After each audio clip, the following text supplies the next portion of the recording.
السلام علیکم ورحمۃ اللہ وبرکاتہ۔ میرے پیارے بچوں، کیسے ہیں آپ؟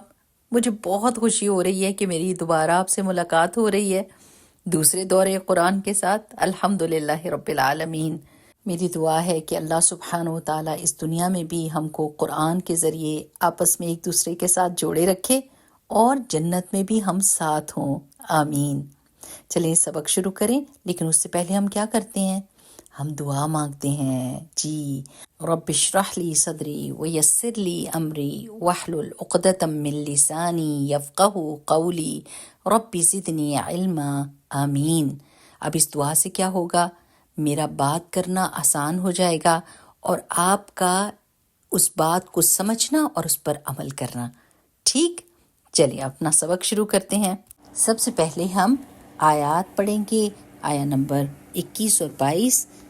اعوذ باللہ من الشیطان الرجیم، بسم اللہ الرحمن الرحیم۔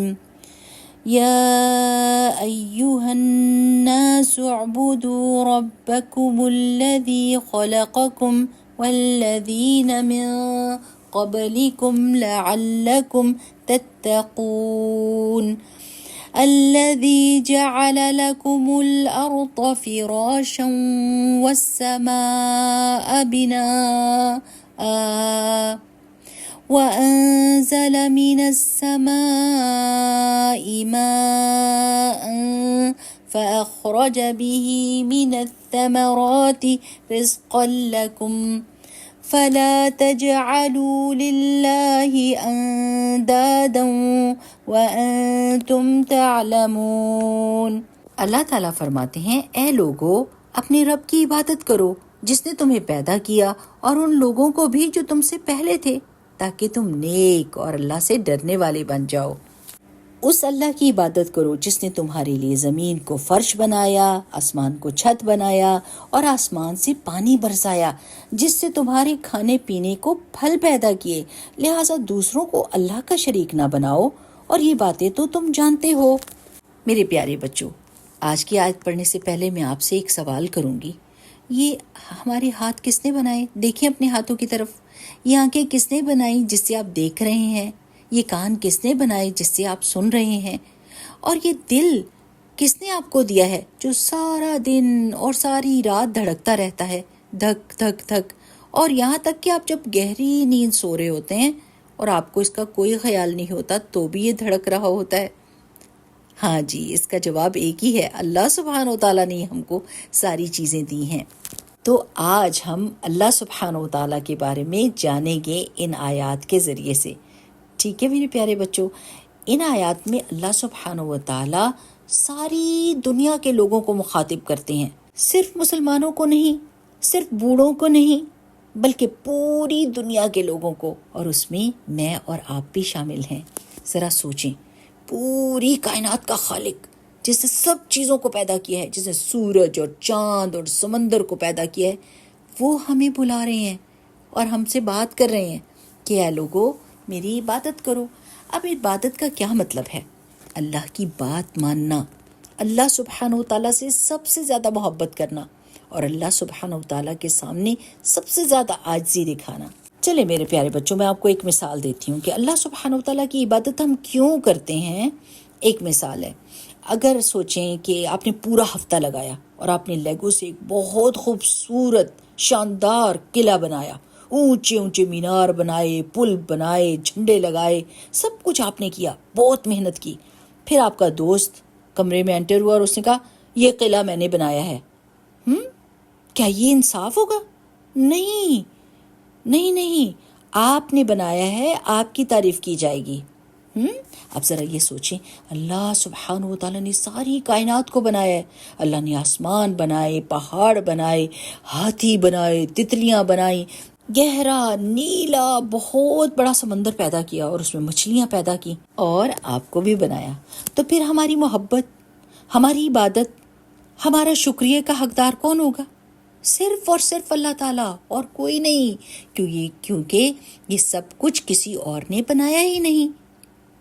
اور اگلی آیت میں اللہ سبحانہ و تعالیٰ اپنے تحفے ہم کو بتاتے ہیں۔ اللہ تعالیٰ فرماتے ہیں کہ اللہ تعالیٰ نے زمین کو ہمارے لیے بستر کی طرح بنایا۔ ذرا سوچیں، جب آپ رات کو سوتے ہیں تو آپ کو ایک نرم اور آرام دہ بستر ملتا ہے، ٹھیک نا؟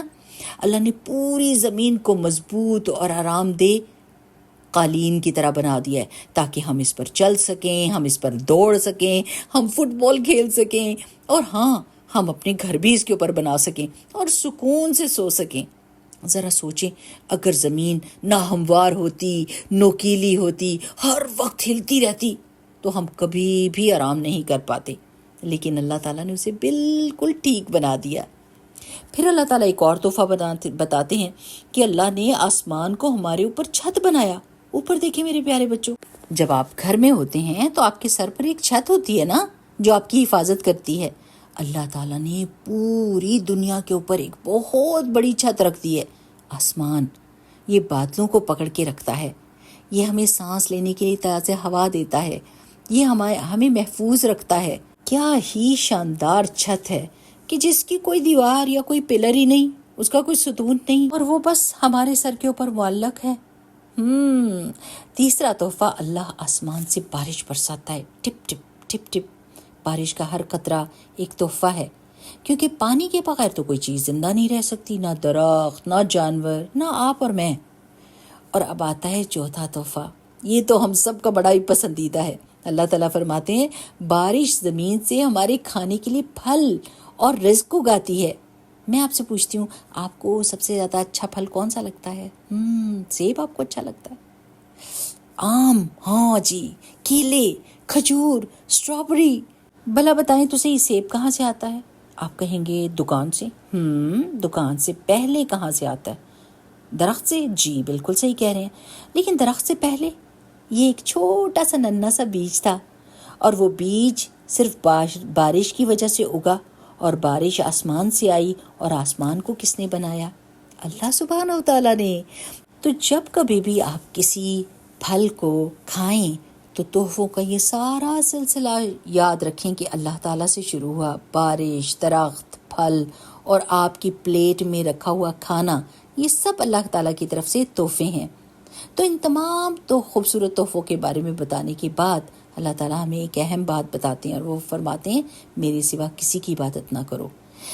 اور کیا ہی بالکل ٹھیک بات ہے، ذرا سوچیں نا، جب سب کچھ اللہ تعالیٰ نے بنایا، اللہ نے دیا، تو پھر عبادت اور محبت بھی اللہ تعالیٰ کے ساتھ ہی ہونی چاہیے۔ اچھا چلیں اس کو ایک مثال کے ساتھ سوچیں۔ اگر آپ کی امی ہر رات آپ کے لیے کھانا تیار کرتی ہیں مزے مزے کے، تو پھر کیا آپ امی کو چھوڑ کر پڑوسی کے جا کے شکریہ ادا کریں گے؟ ان کا دروازہ کھٹکھٹا کے؟ ہرگز نہیں، آپ اپنی امی کا شکریہ ادا کریں گے، کیونکہ کھانا انہوں نے بنایا نا۔ اللہ نے ہمیں رہنے کے لیے زمین دی، ہمارے اوپر آسمان دیا، بارش دی، ہمارا سارا کھانا دیا، ہمارے ماں باپ دیے، تو ہم اللہ کی اور صرف اللہ کی عبادت اور اللہ ہی کا شکر ادا کرتے ہیں۔ میرے پیارے بچوں، ان دو آیتوں سے میں نے کیا سیکھا ہے، میں آپ کو بتاتی ہوں۔ پہلی بات، چونکہ اللہ تعالیٰ نے ہمیں بنایا اور ساری چیزوں کو ہمارے لیے بنایا، اس لیے ہم صرف اسی کی عبادت کرتے ہیں، اسی کی بات مانتے ہیں، اسی سے محبت کرتے ہیں، اسی کے آگے عاجزی دکھاتے ہیں۔ اور دوسری بات، اللہ ہمیں ہر چیز دیتا ہے، زمین، آسمان، بارش، کھانا، اس لیے ہمیں شکر بھی صرف اللہ تعالیٰ ہی کا ادا کرنا چاہیے۔ تو آج میں آپ کو ایک ٹاسک دیتی ہوں کہ آج رات جب آپ اپنا کھانا کھانے لگیں تو بس ایک لمحے کے لیے رکیں، اپنے کھانے کو دیکھیں اور دل سے کہیں الحمدللہ، سب تعریفیں اللہ کے لیے ہیں، کیونکہ جب ہم اللہ کے تحفوں کو یاد رکھتے ہیں نا تو ہمارے دل خوش ہو جاتے ہیں، ہم شکر گزار بن جاتے ہیں اور ہمیں سکون ملتا ہے۔ میں اللہ تعالیٰ سے دعا کرتی ہوں کہ اللہ تعالیٰ ہم کو ان لوگوں میں شامل کرے جو صرف اور صرف اللہ کی عبادت کرتے ہیں اور اللہ ہی کا شکر ادا کرتے ہیں اور اللہ تعالیٰ سے ہی بہترین محبت کرتے ہیں۔ چلیں یہ دعا مانگتے ہیں، ربی اعنی علی ذکرک و شکرک و حسن عبادتک، اے میرے رب مجھے توفیق دیجئے، میری مدد کیجئے کہ میں آپ کا بہترین ذکر کروں اور بہترین طریقے سے آپ کا شکر ادا کروں اور بہترین طریقے سے آپ کی عبادت کروں، آمین۔ بارک اللہ فیکم. سبحانک اللہم و بحمدک نشہد ان لا الہ الا انت نستغفرک و نتوب الیک. السلام علیکم ورحمۃ اللہ وبرکاتہ.